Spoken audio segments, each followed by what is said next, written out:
Nunca creí en las historias que corrían en el pueblo, hasta la noche en que escuché llorar a mi hijo desde fuera de la cuna, y su llanto no salía de la casa, sino de la oscuridad del corral. Vivía en San Cristóbal de las Flores desde que me casé con Dolores, la casa de tejas, el patio de tierra, la cocina de leña. Crecí con respeto por lo que los mayores llamaban cosas viejas, pero eso no es lo mismo que saber. Y lo que voy a contar pasó cuando la lucidez y la imaginación se confunden porque el peligro te obliga a creer en lo que no quieres creer. Si te quedas hasta el final de este relato, te pediría que te suscribas y actives la campanita para no perderte historias como esta. Deja tu like si sientes el escalofrío y comparte en los comentarios si alguna vez alguien de tu familia tuvo que usar una tijera o un collar de semillas para protegerse. No tardo, sigue conmigo. Era verano de hace 5 años. Nací y viví en ese pueblo toda mi vida. Era maestro de la escuela primaria y trabajaba la milpa cuando no estaba en el aula. Dolores dio a luz en la noche más clara que recuerdo. Luna llena, el campo iluminado como si fuera a mediodía. La partera, doña Remedios, llegó con su vieja maleta de cuero, velas y hierbas. Trajo palabras antiguas y una calma que se pegó al cuarto como un olor. El bebé nació moreno, con puños apretados, y la alegría nos desbordó. Pero la felicidad era frágil como una hoja de maíz en la tormenta. A los 3 días del nacimiento, la primera noche de silencio, escuché algo que no encajaba. Un llanto fino, muy similar al de mi hijo, que venía del techo del cuarto. Al principio pensé que era Dolores, que había salido a darle pecho, pero la puerta estaba cerrada. Me encaminé descalzo por la casa. El olor a la lumbre y a las flores secas de doña Remedios flotaban en el aire. Subí al corredor, miré las tejas desde la ventana, y ahí, sobre el tejado, algo se movía con lentitud, como si una sombra raspase las tejas. Parecía una figura pequeña, encorvada, y cuando me asomé de más, unos ojos negros me miraron. No tenían brillo, eran pozos que succionaban la luz de la luna. Un frío me recorrió la espalda y la garganta se me cerró. El sonido que escuché allí arriba no era del todo humano. Era un llanto que imitaba, una resonancia hueca que buscaba engañar. Dolores se despertó al ruido y me agarró del brazo. Su mano olía a leche y a rosas viejas. Llamé a doña Remedios, que vivía a 2 casas, y al rato llegó con una canasta de semillas negras, tijeras envueltas en tela y una paciencia que parecía contener siglos. No es la primera vez, dijo sin más, con voz que ni vibró. Nos explicó que hay criaturas que se acercan a los recién nacidos porque se alimentan de lo que uno siente al nacer, la esperanza, el calor, la fuerza del primer llanto. No habló de ángeles ni de santos, habló de algo que se nombra en voz baja, porque el nombrarlo en voz alta lo llama. Hicimos lo que nos dijo. Señaló un rincón del cuarto, prendió un poco de hierba sobre la palma de su mano y dejó que el humo corriera hacia la cuna. No es que cure, dijo, es que confunde. Con la otra mano colocó las tijeras, abiertas, debajo de la cabecera. Puso un collar de semillas negras en la cuna, justo donde la cabeza no tocaría, y volteó el sombrero de palma que usamos para cubrir la carreta, colocándolo en el suelo con la copa hacia abajo, como si fuera un campanario invertido. Me pidió que clavara en la puerta un clavo de hierro viejo. Lo hice con manos temblorosas, sintiendo el golpe en la madera como si fuera un latido. Esa noche el llanto siguió, pero se fue volviendo imposible. Topaba con la tijera que brillaba bajo la luna, se perdía en las semillas que olían a tierra y a resina. En un momento parece que la figura se sentó en la orilla del techo y nos habló en un idioma que no reconocí. Eran palabras torcidas, sílabas como hojas secas que no podían sostenerse. Dolores dijo que escuchó la voz como si la llamaran por otro nombre, como si el demonio de las historias quisiera apoderarse del sonido humano más puro para robárnoslo. Al amanecer no había más llanto. El bebé dormía tranquilo, con el colgante de semillas pegado al pecho por un hilo delgado. Teníamos la certeza terrible de que algo había rondado la casa y que la protección había funcionado, por ahora. La gente del pueblo habló en voz baja. Don Aurelio, que tiene tienda y tiempo para todo, me miró con ojos duros y me contó oficiosamente que su cuñado en otro rancho había tenido problemas similares, que a veces los animales del corral se estremecían y las gallinas dejaban de picotear sin razón. Hay que cuidar lo que uno trae al mundo, me dijo, con ese deje de sacerdote laico que tienen los hombres mayores. La sensación era que no éramos los primeros ni los últimos. Yo, que me consideraba escéptico, empecé a dejar las tijeras y un clavo debajo de la almohada, como si la rutina pudiera sostener la frontera entre nosotros y aquello que buscaba a los pequeños. Pasaron semanas y la normalidad volvió con una costumbre nueva. Doña Remedios venía los viernes a revisar la casa, a encender hierbas y a decirnos, con los ojos fijos en el bebé, que la protección necesitaba memoria. Si la dejábamos de lado, la criatura regresaría. Guardó para mí un pequeño cuaderno con dibujos de manos y signos. Me dijo que los trazara en las vigas durante la luna nueva porque la oscuridad cambia la magia. Forma de las cosas. Yo obedecí. Dibujé con una tiza sobre la madera y sentí que algo se asentaba en las paredes. Meses después, cuando el niño ya reía y tiraba de los dedos, ocurrió otra cosa que me sacudió. Una madrugada, la vecina doña María vino a la puerta, pálida, con el cabello revuelto. «Se llevaron el enano de la hacienda», dijo. La hacienda estaba a 2 kilómetros, un lugar con una casa vieja que nadie visitaba mucho, donde un maestro jubilado había dejado juguetes y un calentador descompuesto. Se dijo que la criatura que rondaba no solamente imitaba llantos, a veces arrebataba a los que estaban solos y los ocultaba en la maleza. Fuimos 3 hombres con linternas y perros. Allí, entre sombras y chapopote viejo, hallamos tejas movidas, marcas en la madera como si alguien hubiera intentado abrir un hueco. No había huellas de violencia sobre el niño perdido, solo un rastro de piedrecillas y el olor dulce podrido que más tarde reconocí. Igual al de la hierba que doña Remedios quemaba, pero mezclado con algo agrio, como metal caliente. No recuperamos al niño. La noticia se extendió y la gente empezó a hablar con temor del lugar. Yo sentía que el peligro no era solo personal, era una cuerda que tensaba todo el pueblo. Por eso, cuando a la mitad del año me ofrecieron cambiar de trabajo y dar clases en Chiapas a San Miguel de los Lirios, pensé que tal vez alejarme sería buena idea. Dolores no quería separarse, pero el recuerdo de la noche del llanto en el techo y la jaqueca del miedo me empujaron a aceptar. Nos fuimos dejando atrás el colgante de semillas en la cómoda, la tijera en el cajón. Pensé que con el tiempo las supersticiones se guardarían como reliquias y no como órdenes. En Chiapas todo era distinto. El clima más húmedo, las montañas cercanas y un pueblo al pie de la sierra con casas que parecían abrazadas a la tierra. En Chiapas enseñaba a niños de rostros curtidos, llegaba a la escuela antes de que el sol calentara los pupitres. Ahí conocí a un maestro viejo, Roberto, que me miró con desconfianza y al poco tiempo con comprensión. «En estas tierras se respeta lo que no se ve», me dijo una tarde, mientras mirábamos al horizonte que cortaba la neblina. Fue Roberto quien habló primero de la casa abandonada en la loma.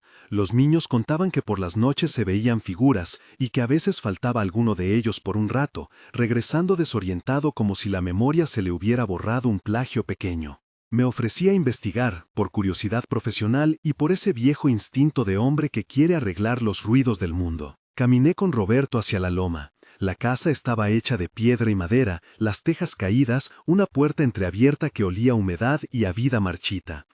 En la entrada crecían plantas rezagadas y entre sus hojas encontré una pequeña cuerda con el mismo símbolo que había dejado mi matriarca protectora en Veracruz. Mi estómago se hundió. No era coincidencia. Las tradiciones viajan y se transforman, pensé, pero el amuleto me hablaba de una red de saberes que sobrevivía en silencio. Entramos con linternas. El aire dentro era distinto, algo olía a hierbas quemadas, y debajo a un dulzor que no era de flores. En una habitación hallamos marcas en el techo, como si alguien se hubiera sentado o arrastrado ahí. En la cuna de madera había un sombrero de palma volcado, la copa invertida y una tijera encajada en la pata. Al levantar la linterna, vi una pequeña huella de barro que conducía hacia las escaleras de atrás, hacia un patio donde la luna dejaba líneas plateadas en las piedras. No había niños, pero en la pared, alguien, con carbón, había dibujado unos ojos, grandes y negros, 2 pozos que nos miraban desde la pared. Roberto palideció y murmuró una frase que todavía oigo en las noches, con cierta vergüenza: «Esta casa no quiere que la toquen». Los relatos de la gente se volvieron más urgentes. Una madre dijo que su hijo despertó una noche y juró haber visto a alguien sentado al pie de su cama con ojos vacíos. Otro maestro contó que un alumno llegó a clase con la voz quebrada, asegurando que lo habían llevado a un lugar con muchas luces y voces que repetían su nombre. Lo que más nos inquietaba era la recurrencia de un patrón. La entidad parecía preferir la sombra de la luna llena, buscaba la respiración tibia de lo nuevo y trabajaba a través de sonidos que imitaban la infancia. Una tarde, llegaron al pueblo rumores de desapariciones en una comunidad cercana. La gente se organizó en grupos y comenzó a sellar puertas con clavos viejos, a colocar tijeras bajo los colchones, a colgar semillas negras en las astres de las cabras. Yo me encontraba dividido: por un lado, la lógica que me había formado como maestro y ciudadano; por otro, la experiencia que había vivido en San Cristóbal. Decidí que lo responsable era acompañar a las familias, enseñar medidas prácticas y en la noche quedarme una vez más para comprobar con mis propios sentidos qué había detrás de los ruidos que los niños traían en la voz. La noche de la luna llena en la sierra fue de un silencio que presagiaba huracanes. Me quedé en la casa de una familia que recién había perdido a un sobrino en circunstancias extrañas. La madre, doña Elena, me miraba con ojos que brillaban con miedo y cansancio. Puso una lámpara de aceite en la mesa sobre una tela bordada y dejó la puerta entreabierta. En el centro de la sala colgó del techo un rosario de semillas negras y unas tijeras oxidadas atadas con un hilo. «Si algo toca la cuna, que se lastime con el metal», dijo sin levantar la vista. Yo asentí, sintiendo el peso de la mirada, todo el pueblo sobre mis hombros, como si yo fuera responsable de mantener la línea. Esa noche, como en Veracruz, vino el sonido. Primero un murmullo que se parecía al viento en las hojas, luego un llanto que imitaba el tono de un niño. Salí al corredor con la linterna en mano. El sonido parecía venir del patio, del techo de latón que cerraba la cocina. Me quedé inmóvil, y por un segundo pensé en volver a la escuela, en pensar que todo era sugestión. Pero mi cuerpo respondió de otra forma. Del techo, como si la sombra se recostara, surgió una figura pequeña y áspera, que flotó unos centímetros sobre las tejas. Tenía manos largas, delgadas, y los ojos, de nuevo, como dos pozos negros que absorbían la luz. Se acercó con la lentitud de una hoja que cae en agua en calma, y dejó caer sobre la mesa una semilla negra como si fuera una moneda. El sonido que producían sus pasos apenas vencía el crujido de la madera, pero, cuando miré, la semilla brilló con un brillo húmedo, y el olor a hierbas quemadas se intensificó hasta hacerse tangible en la garganta. Roberto, que estaba detrás de mí, empezó a rezar algo que no era oración, sino un canto de su abuela. Palabras en lengua vernácula, frases que parecían órdenes suaves. No sé cómo, pero aquello logró algo. La figura retrocedió, desorientada por el sonido humano organizado. Aprovechamos y abrimos las tijeras que estaban atadas a la mesa. Alguien, en un acto que parecía más instintivo que planificado, empuñó el metal y cortó el aire. La criatura chirrió, un sonido que quisiera describirse como de un vidrio que se quiebra por dentro. Luego se perdió entre las tejas, dejando tras de sí un rastro de olor dulce y una marca, como una uña que arañó la madera. Encontramos la marca al día siguiente, una línea profunda, con un polvo negro en su interior. Supongo que muchos leerán esto y pensarán que fue la suma del miedo, las creencias y la noche. Yo también quiero creer en esa explicación, pero hubo cosas que no encajan en la lógica, pruebas tangibles que no sabes cómo describir de otra manera. Las tijeras, sin explicación, aparecieron dobladas como si hubieran recibido una presión enorme. El collar de semillas estaba partido en dos y las semillas dispersas olían a metal.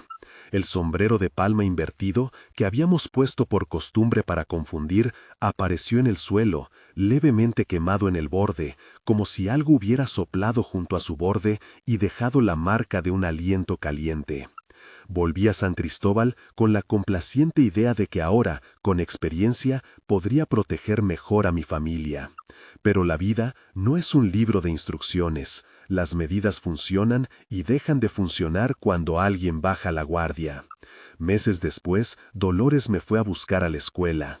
Su rostro, iluminado por la pantalla del comal, estaba pálido como una hoja.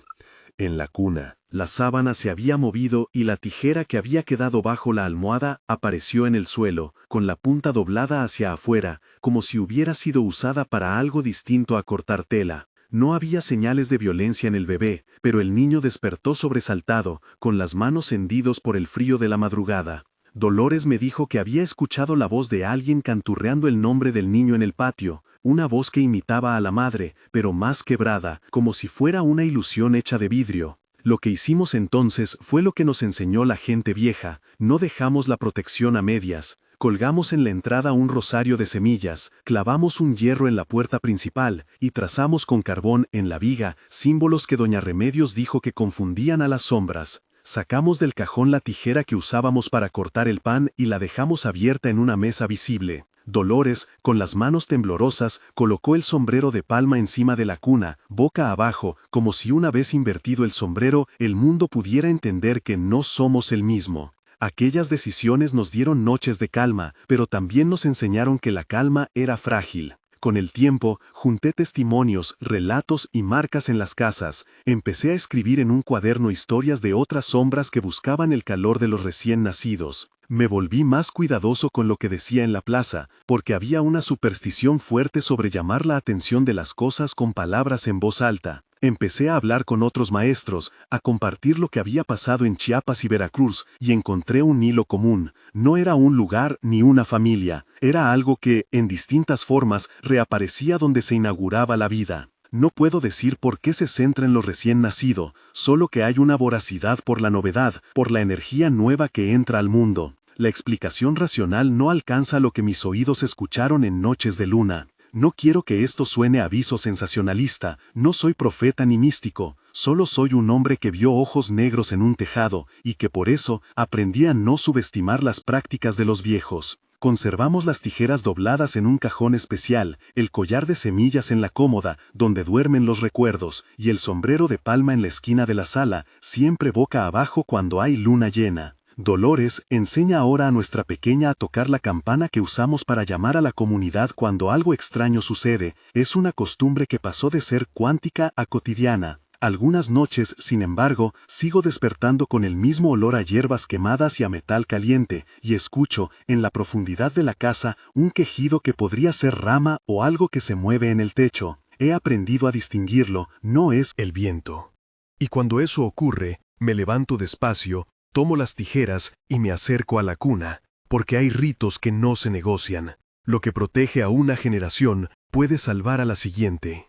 Pero hay otra cosa que debo contar, algo que comenzó como rumor y terminó en una máquina de miedo que nos tocó a todos en la sierra.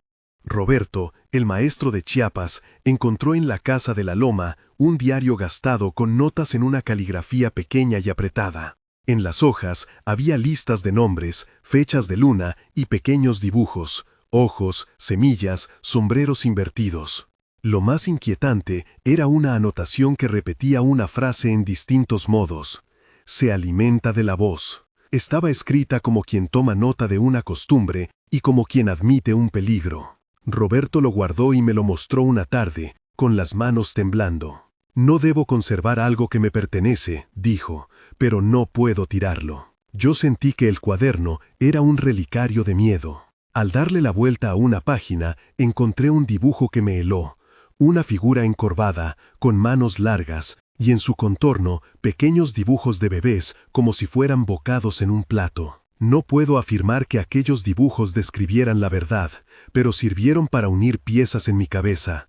No era un capricho. Había una memoria, un patrón que se replicaba. La historia que sigue nos arrastra hacia un final que no supe cómo escribir hasta después de ver las marcas en el tren de la cosecha y las tejas del techo. Pero antes de llegar a eso, hay noches que todavía me persiguen. Recuerdo una en particular en Chiapas, cuando la luna estaba redonda y las luciérnagas parecían alfombrar la vereda. Caminaba hacia la escuela cuando vi algo que no esperaba. Un pequeño jugando en el bordillo, su risa filtrándose en la madrugada. Me acerqué y el niño me miró con ojos demasiado viejos para su rostro. Me llamó, dijo, señalando con el dedo hacia la loma, donde la casa abandonada se recortaba contra la luna. No supe qué responder. Su madre lo llamó y él corrió hacia la casa sin mirar atrás. Esa noche, como una cadena, se rindió el pueblo a la vigilia. Antorchas, clavos en las puertas, gente cantando su lengua. Nada, sin embargo, me preparó para lo que oí en el techo a las 2 de la mañana.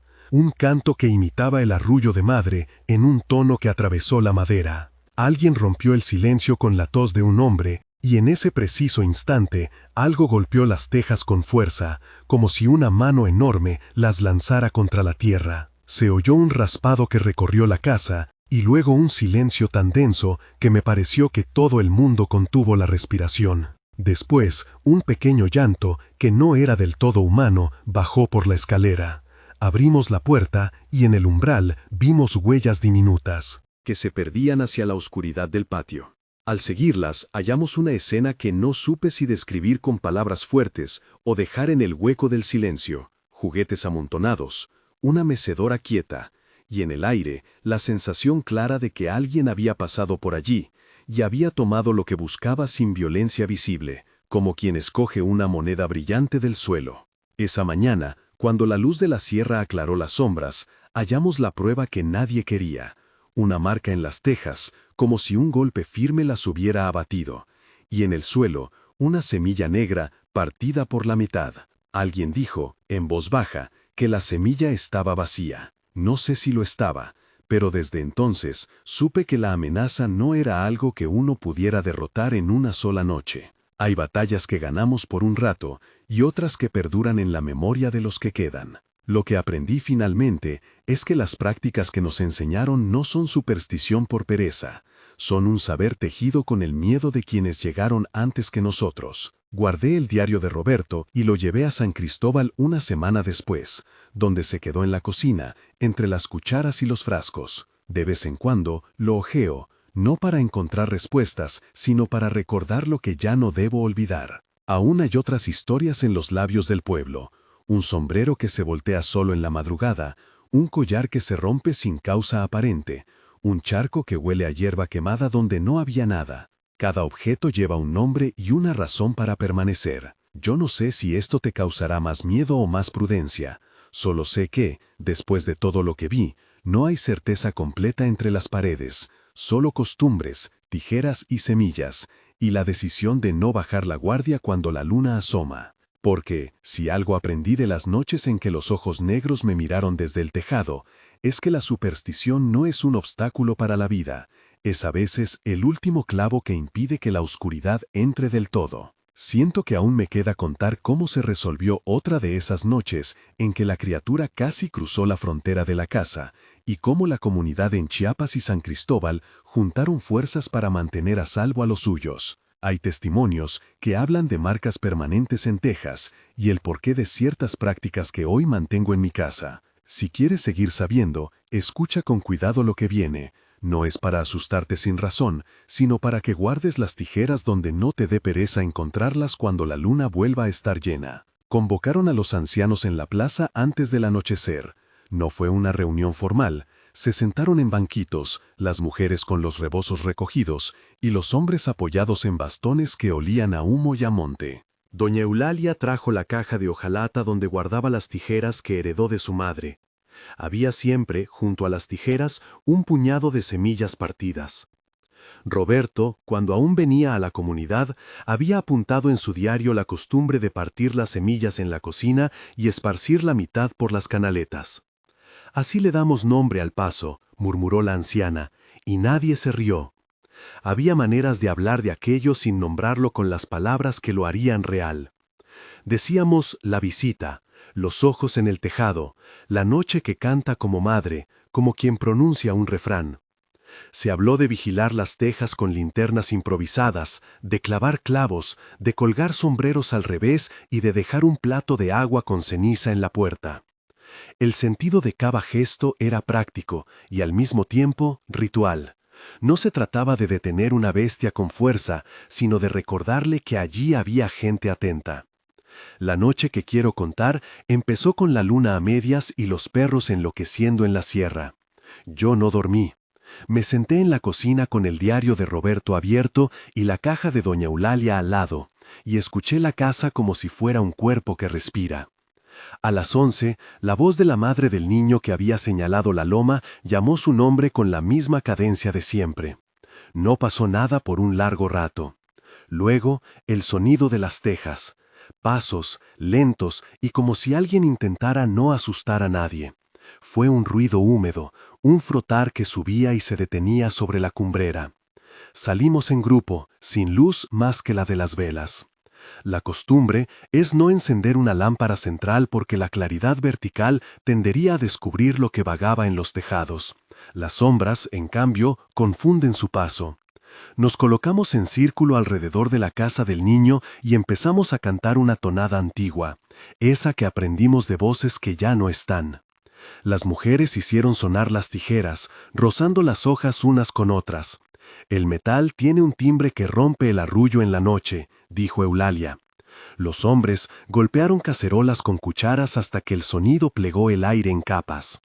Siempre hay quienes preguntan por qué el ruido, por qué no la fuerza limpia. Y la respuesta es sencilla: el ruido impone orden. Lo que no soporta el ritmo es arrullo, lo que vive del canto de madre teme la desorganización. En la azotea, la figura apareció como una sombra con manos demasiado largas. Sus huellas eran pequeñas, pero las uñas dejaban marcas oscuras en la arcilla. Cuando traté de seguirla con la mirada, su forma se desmontó y volvió a juntarse, como si estuviera hecha de retazos de sombra. El niño de la casa, envuelto en papel de viento, miró al techo sin lágrimas. «No es mi mamá», dijo en voz baja, y nadie contradiró la sentencia. Entonces sucedió algo. Alguien, no supe quién, dejó caer una semilla partida sobre la cumbrera desde la escalera. La semilla dio en la teja con un sonido seco. El bulto en la sombra se detuvo. Fue como si esperara otra señal. Las mujeres entonaron más fuerte y las tijeras vibraron con un siseo metálico. Y entonces la criatura bajó, despacio, y se quedó en el hueco de la ventana. No golpeó, se ofreció, casi, a entrar. Lo que nos enseñaron es que no se la enfrenta con violencia directa. Si entras en pelea, la criatura aprende. En vez de eso, tejimos una respuesta que era tanto trampa como anuncio. Colocamos pequeñas monedas de cobre sobre las escaleras, objetos brillantes que la luz de vela convertía en ojos. Pusimos juguetes en el umbral, como si la casa aceptara un intercambio. La idea no era engañar a la criatura para que se alejase, sino obligarla a elegir. Ella, por instinto, desea lo que suena a madre. Si encuentra en la puerta algo que responde a ese canto, un muñeco que cruje, una mecedora que no se mueve, su naturaleza queda dividida entre tomar y respetar. La criatura probó uno de los juguetes y lo dejó sobre la madera con pulso tembloroso. No era la mano de un ladrón, su toque era parsimonioso, casi curioso. Entonces apareció el anciano que no sale de su casa desde que perdió a la mujer. Caminó sin tropiezos hacia la puerta y clavó una tijera en el dintel, con el filo mirando hacia arriba. Su gesto fue breve, casi una costumbre que se repite en su memoria. Al clavar la tijera, pronunció el nombre del pueblo, un nombre viejo que usamos en voz baja, y la criatura huyó como si le desgarraran una tela invisible. No hubo desgarro de carne ni ruido extremo, fue un sonido interno, como la queja de una puerta vieja, y entonces la criatura se encorvó y, por un instante, mostró lo que había en su centro, un ojo pequeño, perdido, que reflejaba la luna. En ese mismo instante, el viento cambió y se llevó las hojas. La criatura, herida por ese metal que era al mismo tiempo palabra, trepó hasta el alero y desapareció en la loma, como quien se incorpora a la oscuridad de un mantel. El silencio que quedó fue de alivio, con un sabor a ceniza en la boca. A la mañana siguiente hallamos otra marca en las tejas. No era igual a la primera, sino una variante, como si la criatura hubiera intentado volver y la comunidad se hubiera fortalecido. Encontramos además pequeños montones de semillas partidas, dispuestas en fila por la pared trasera, como un rastro que alguien había dejado deliberadamente. Doña Eulalia declaró que había sido una colocación intencional. La semilla no es alimento ni ofrenda, es señal. Se parte para recordar que la mitad no es suficiente, dijo. Creo que quiso decir que al dividir se corta la posibilidad de que lo que nos llame sea completo y, así, no nos conquiste. Con el tiempo, comprendí que lo que pasó esa noche no había sido una victoria definitiva, sino una lección. Aprendimos a asegurar los techos, a poner tijeras en el dintel, a dejar semillas partidas en las canaletas, a tejer en las noches mantas que nos protegieran del roce del canto. Y, sobre todo, aprendimos algo más peligroso, que la protección más efectiva era la que se hacía en comunidad. Las noches en que los ojos volvían, no era un solo hogar el que resistía, era una hilera de casas que sonaban juntas, que golpeaban cucharas, que partían semillas al unísono y que compartían la vigilia. No todo fue paz después. Hubo noches en que escuchamos el arrullo proveniente de otras lomas, donde la casa de un vecino quedó sin guardas y la criatura consiguió entrar y tomar algo que no debía. Esas pérdidas fueron pequeñas y grandes al mismo tiempo. Un collar desaparecido, un animal que dejó de ladrar, la sensación de que algo vital se había llevado un trozo del alma de la casa. Pero también surgieron historias de resistencia. Una mujer que ató una larga cinta roja en la cumbrera y afirmó que al verla la criatura se confundía. Un grupo de jóvenes que, en una madrugada, subió a los techos con faroles cubiertos por tela para no mostrar la luz y, con paciencia, cerró una vieja grieta donde la sombra se colaba. Cada aporte era una pieza en el rompecabezas. Cuando volví a San Cristóbal con el diario de Roberto en la mochila, entendí que las prácticas tenían una lógica que solo la proximidad explicaba. No se trataba de superstición inútil, sino de saber ancestral que perdura porque funciona a su escala. Las tijeras no eran talismanes mágicos y reales, eran un recordatorio visible de que la gente estaba alerta. Las semillas partidas no eran ofrendas para un mito, eran la medida del cuidado que se tiene con lo que puede entrar a la casa. Y la música de la comunidad, con sus cacerolas y sus rezos, era el lenguaje que decía: aquí hay tantos ojos como tejas, y no pasará sin que sepamos. Aún cargo, sin embargo, con la imagen de aquella noche, la criatura detenida en el umbral, el anciano clavando la tijera con manos que tiemblan de otro dolor, el niño mirando sin llorar. Me he preguntado muchas veces si el miedo que nos habita no es la misma cosa que el amor que nos enseña a armar defensa. Hay una delgada línea entre proteger lo que amamos y convertir el amparo en una cárcel de hábitos. En nuestra comunidad, esa línea se dibuja con semillas, tijeras y canciones. Nos salva y nos limita a la vez. No todas las respuestas están en el diario ni en las prácticas. A veces, lo que uno aprende es aceptar la duda, que hay cosas que no se explican y que necesitan de aliados humanos para sostenerse. Por eso la historia que traje de Chiapas no busca asustar sin razón ni persuadir con certezas. Cuenta simplemente que vivimos en una geografía en la que lo invisible exige vigilancia, y que esa vigilancia, hecha de costumbres y de ojos, es la forma más humilde de heroísmo. Hay otra noche que aún debo escribir, la del tren de la cosecha y la marca permanente en un conjunto de tejas que, dicen, quedó como aviso para generaciones. Esa noche reúne a San Cristóbal y a la Loma, a la memoria de Roberto y a manos que aprendieron a clavar tijeras en el umbral sin preguntar por qué. Si sigues conmigo, te llevaré hasta esa estación donde la cosecha y la sombra tenían un encuentro que nadie esperaba. Pero antes de llegar, guarda tus tijeras en un lugar al que puedas llegar sin dudar cuando la luna se alce, no por miedo gratuito, sino por respeto a las noches que aún andan sueltas. La noche del tren de la cosecha llegó con el olor de tierra removida y el peso de expectativas que traen las temporadas.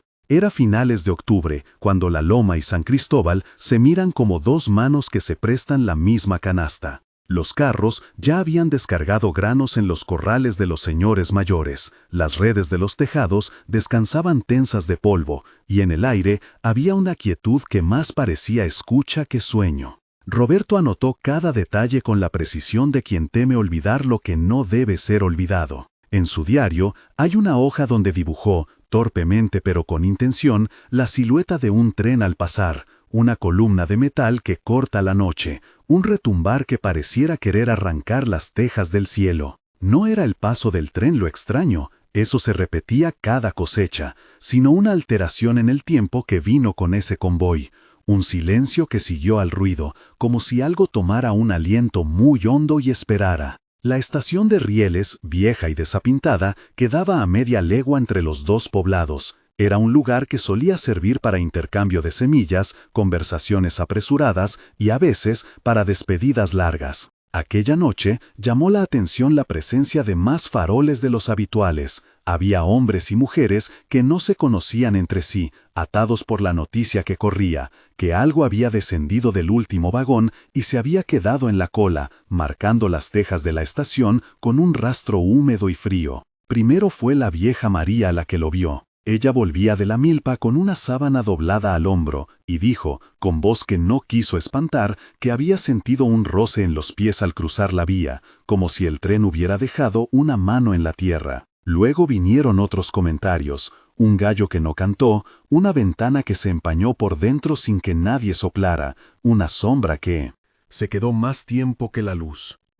Los relatos se ensamblaron y crecieron hasta convertirse en una sola imagen. Algo había bajado y había tomado forma en las tejas de la estación. Decidimos ir en tropel, con tijeras al cinto y semillas partidas en bolsitas de tela.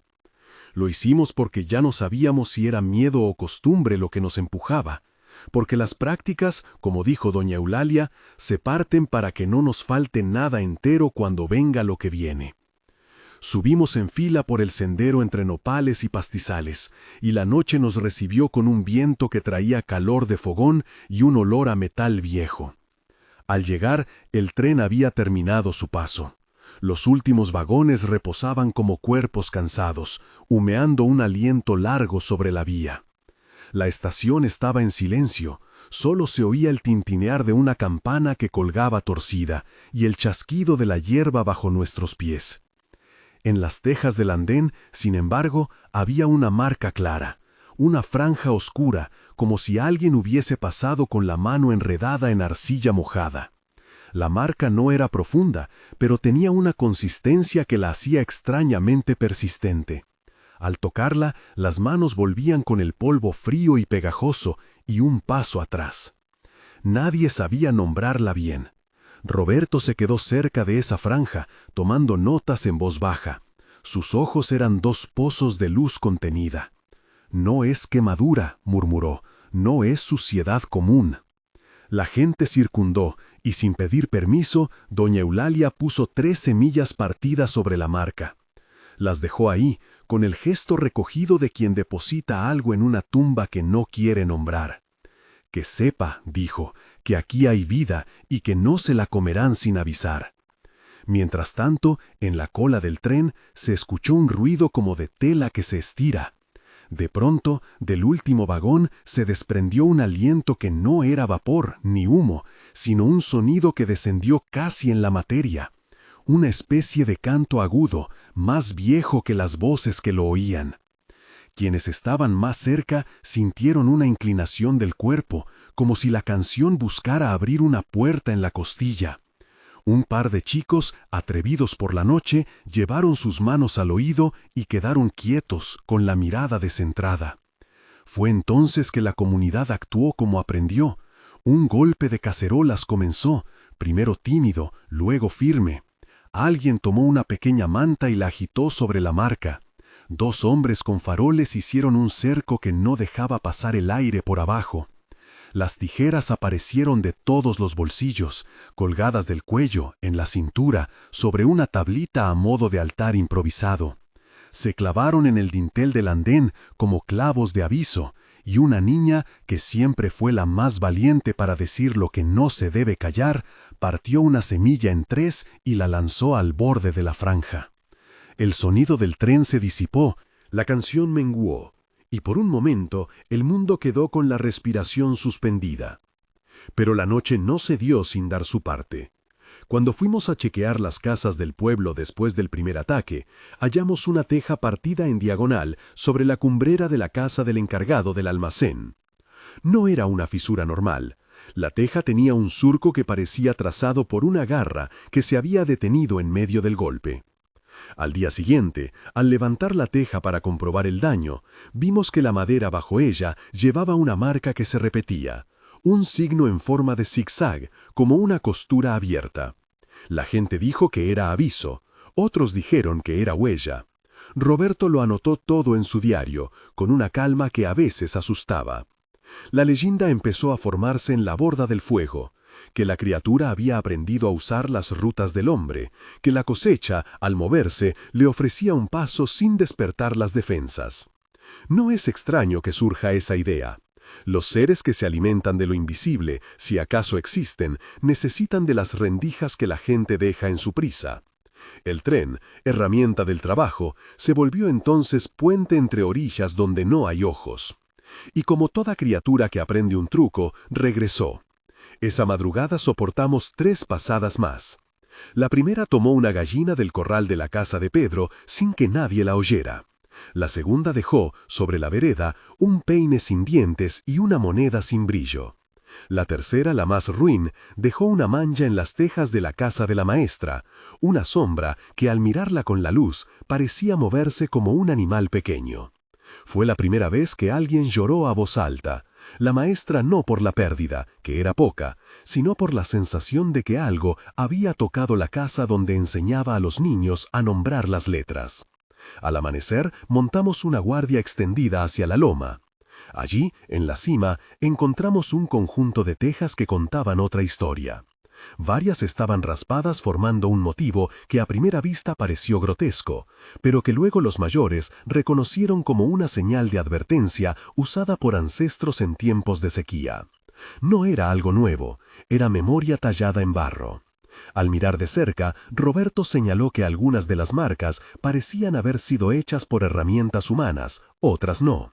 No sabemos distinguir todavía entre lo que el hombre dejó y lo que la noche traza, dijo. Y su frase quedó flotando como una cuerda sin terminar. La comunidad decidió entonces tramar una respuesta que no fuera solo defensiva. Si el tren podía ser puente, pensaron, había que poner en puente algo que no fuese vulnerable. Una vigilia compartida que ocupase, de manera visible, el trecho entre estación y playa de carga. Hicimos turnos. Los jóvenes se ofrecieron para vigilar las vías y tapar grietas con mandas y barro. Las mujeres comenzaron a bordar cintas rojas y a colgarlas en las cruces de cerca. Los ancianos organizaron rondas de rezos que se mezclaban con el repiqueteo de cucharas y con el golpe de palos secos. Era una coreografía nacida de la práctica. El territorio se llenó de signos que decían, sin palabras, que allí había ojos que no cedían. Sin embargo, lo que nos enseñó aquella noche no fue solo la eficacia de la vigilancia, sino la forma en que la memoria se convierte en señal. Cuando, semanas después, subí otra vez a la estación con el diario y la cámara de notas de Roberto, encontré que la franja oscura en las tejas no se había ido. Era ahora un lomo permanente que algunos empezaron a llamar la cicatriz del tren. Allí, justo donde la comunidad había puesto semillas y atado cintas, se había quedado una marca que resistía la lluvia y el sol. La gente decidió no cubrirla. Otros, en cambio, la tallaron con arcilla para que pareciera un adorno. Algunos decían que debía permanecer como aviso a los que vendrían, otros que debía ser borrada para no invitar a quien la viera. En el diario, Roberto escribió una entrada breve y certera. La marca no es del tren ni de la criatura sola. Es el lugar donde las manos humanas dejaron algo y donde la noche, con su paciencia, lo aceptó. No es victoria ni derrota, es conversión. Cambiamos la geografía con nuestros gestos. Él siempre buscó palabras que no fueran juicios, prefería constatarlas como quien archiva un clima. Aquel verano se fue llenando de pequeñas lecciones, cuerdas tendidas para hacer ruido, velas apagadas escondidas en vasijas, semillas en los dinteles que alguien cambiaba cada amanecer. Hubo quienes se negaron a participar. Es cosa de viejas, dijeron algunos, o la costumbre nos encarcela, otros. Pero la mayor parte de la comunidad entendió que la protección era un tejido, no un muro. Y así la noche del tren se quedó en las memorias como un día en que las costumbres sacaron de su bolsa no solo miedo, sino también ingenio. Todavía hoy, si subes por la vereda que lleva a la estación, verás una franja en las tejas que no es bonita ni terrible, es una presencia muda. Hay quienes se inclinan al pasar y dejan una semilla nueva en su borde, otros la miran y siguen. Yo vuelvo a ese lugar muchas veces en la lectura del diario de Roberto, buscando la razón por la que la marca se convirtió en aviso para generaciones. No encontré una respuesta única. Hallé, en cambio, el gesto repetido. La gente que parte semillas, clava tijeras y canta, no para expulsar necesariamente un monstruo que tiene forma, lo hace para nombrarse, para decir que aquí hay un nosotros que se sostiene cuando la noche aprieta. Y sin embargo, la historia no concluye en la estación. Hay una última hoja en el cuaderno de Roberto donde la letra se vuelve más apurada, como si la noche hubiese querido entrar en sus líneas y él hubiese corrido para dejarla fuera. En esa hoja habla de otra señal, no en Texas, sino en la piel de un muchacho, que, tras aquella noche, dejó de mirar a los animales sin ver detrás algo más. Cuenta que, una madrugada de chamizos, el joven amaneció con un surco en la muñeca, un dibujo que ninguno supo explicar, y que él decía haber soñado. Algunos lo llamaron marca de iniciación, otros mancha de culpa. Roberto cerró la página sin comentario y dejó el lápiz inclinado, como quien no se atreve a terminar un cuento. Queda por tanto una estación donde todos pasamos y una marca que no pide juicio. Queda la pregunta de si aquello que aprendimos nos salvó o nos encadenó a pequeños rituales que, con el tiempo, olvidamos por qué hacemos. Y queda también el rumor, el mismo que me trajo a San Cristóbal con el diario en la mochila, de que la loma, en una noche de cosecha, guardó un secreto que nadie puede nombrar con certeza. Si sigues lo que escribió Roberto en su última entrada, hallarás una frase que me acompaña. No es suficiente partir la semilla, hay que romper la costumbre de creer que partimos solos. Las tijeras, las semillas, las voces de vigilia, todo eso fue un nombre que nos dimos para vivir con la duda sin convertirla en farsa. Pero todavía queda una noche en la que esa duda se hizo carne y dejó, para siempre, una marca en un conjunto de tejas. Esa noche, la del tren, la del surco en la estación, fue la que nos enseñó a tejer una guardia que no es solo miedo, sino compañía. Y ahora, si quieres verla, hay que volver a subir por el camino largo, donde la loma respira con el recuerdo de la cosecha y el tren descansa en su lengua de hierro. Allí, entre cantos y semillas, la historia aguarda con la marca en su costado, y con ella la prueba de que una comunidad puede hacer de la noche un oficio de protección sin perder la ternura que la sostiene. Subí la cuesta cuando el sol ya estaba en retirada, y la estación, al fondo, parecía una cartera cerrada con candado. El aire olía a tierra mojada y a paja, y las tejas donde quedó la franja se veían más oscuras, como si el día hubiese querido devolverles algo de sombra. Iba con el cuaderno de Roberto dentro de la mochila, no por nostalgia sino por costumbre. Los papeles sirven para pensar en limpio. Dejé, como casi todos, una semilla en el borde de la hilera y me detuve a mirar la marca desde la altura. No cambia mucho con los años, cambia la gente que pasa por ella. Al acercarme a la verja, vi al muchacho. No era el de la entrada del diario, o al menos no con la misma certeza que uno tiene cuando relee una carta. Ajena, pero su mano llevaba el surco en la muñeca que Roberto había descrito, una línea fina, como un surco de cosecha, que se internaba en la piel y se perdía en la sombra del hueso. Estaba apoyado en la baranda, vendía manojos de heno o quizá eran ramilletes de trébol. Su voz era bajo y escasa, como si midiera el precio de cada palabra. Me acerqué despacio. Él no alteró la postura. Por un momento pensé que no recordaba nada, o que la memoria de la noche era un sótano cerrado al que nadie tenía llave. Luego, cuando pedí permiso para hablar, levantó la vista y sus ojos mostraron la misma calma trémula que tenía la letra de Roberto en sus páginas finales. ¿Te acuerdas?, le dije sin teatralidad, solo para poner en palabras lo que las tejas ya sabían. De esa noche. El muchacho dejó el costal que tenía a los pies y sonrió con ironía tenue. «Me acuerdo de no poder dormir», respondió. «Me acuerdo de haber soñado un ruido que no terminaba. Me acuerdo de despertar y encontrarme con esto». Me mostró la muñeca sin dramatismo. La cicatriz, si de cicatriz se trataba, era lisa y blanquecina sobre su piel tostada. «¿Dolió?», pregunté. «Al principio sí», dijo. «Fue un calor fino, como si alguien hubiera pasado una hoja caliente por dentro. Después dejó de doler y quedó ahí, para que me acordara. A veces pienso que es una brújula, me marca hacia dónde tendríamos que mirar cuando el viento trae malas noticias». Le ofrecí el cuaderno de Roberto. Al principio miró la cubierta como si fuese un objeto frágil, después hojeó la última página con la letra apurada y leyó en silencio.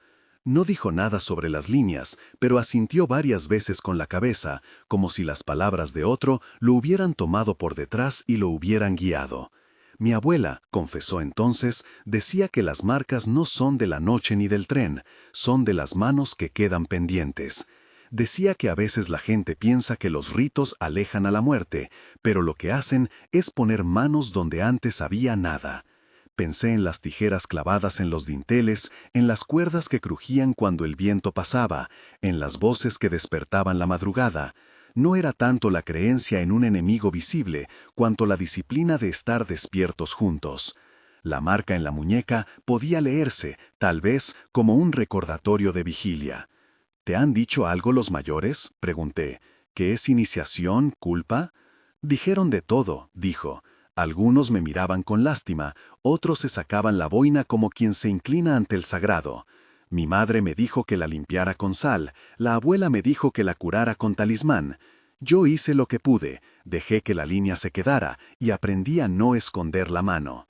Hablamos de nombres y de cómo la gente con el tiempo busca una explicación que la proteja del desconcierto. Él me contó de un hombre en la huerta que tiene una sombra curva como una media luna en la pantorrilla, de una costurera que perdió la sensibilidad en los dedos y dice que despertó así la misma semana del tren. Eran, a su modo, señales dispersas, no formaban un patrón claro, pero tampoco eran anécdotas aisladas, parecían los bordes de una misma tela. Me dijo algo que me quedó clavado. No sé si esto viene de afuera o se hace por dentro, murmuró. Pero desde que la tengo, siento que ya no me basta con mirar solo. Tengo que mirar y decirle a otro lo que veo.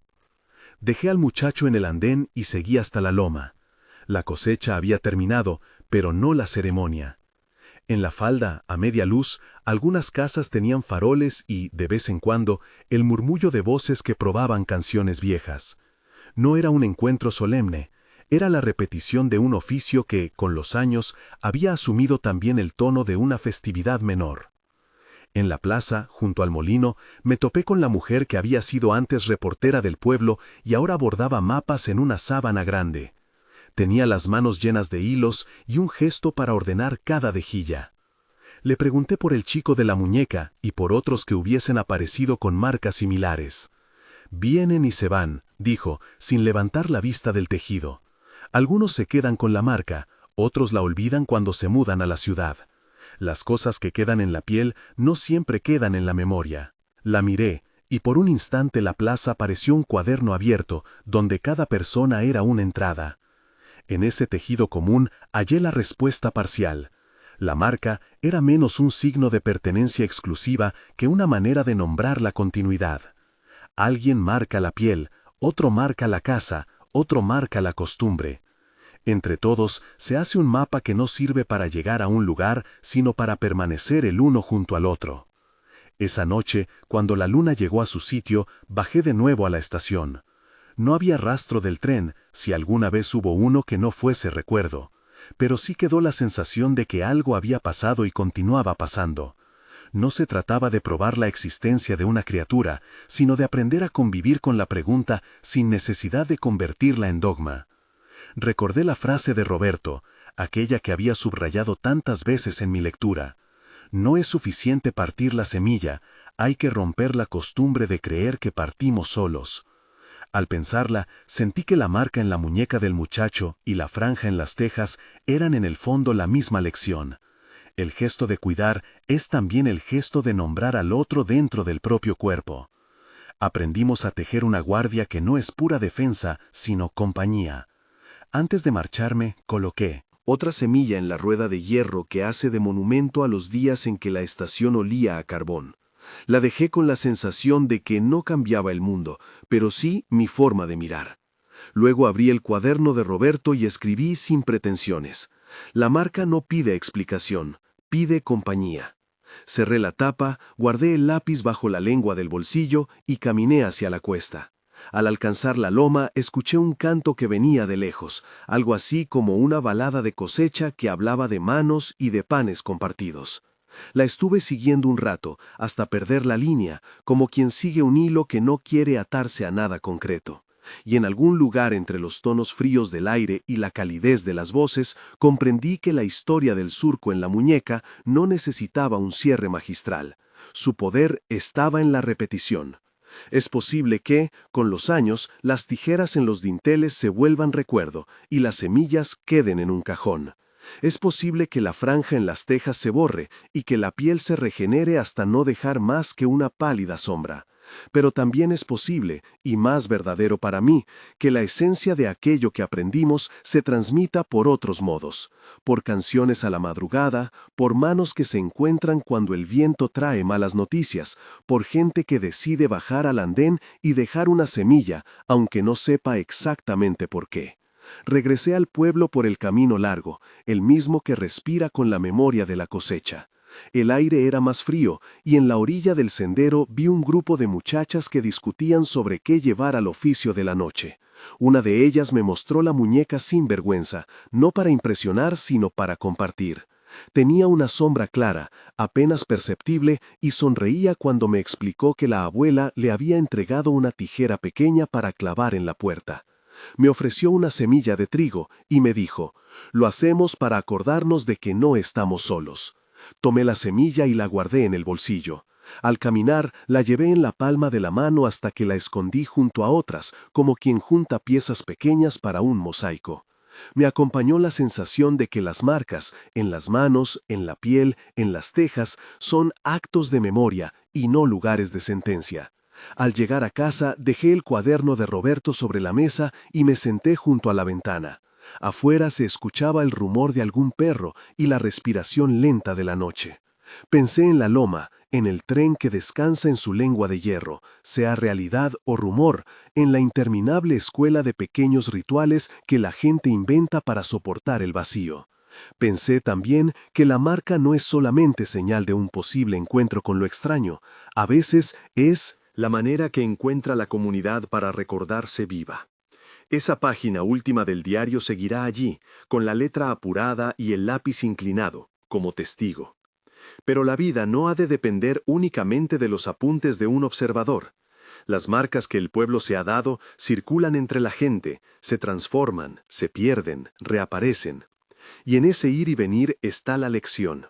La compañía no se firma con documentos, ni se impone con juramentos, se aprende en la costumbre corriente de prestar la mano, de partir la semilla y de no pensar que al hacerlo caminamos solos.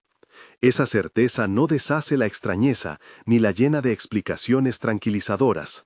La marca sigue siendo misteriosa y quizá lo seguirá siendo siempre. Pero al menos ahora sé que, cuando alguien se cruza conmigo con una raya en la piel, no tengo que preguntar por su origen. Puedo ofrecerle una semilla, una canción, una vigilia. La marca será entonces menos un enigma que una invitación. Ven, estemos juntos. La loma guarda el secreto que nadie nombró con certeza. Queda el rumor, la franja en las tejas y el surco en la muñeca de un muchacho que aprendió a mirar con otro al lado. Y queda sobre todo la manera en que la gente continúa enseñándose a no partir sola.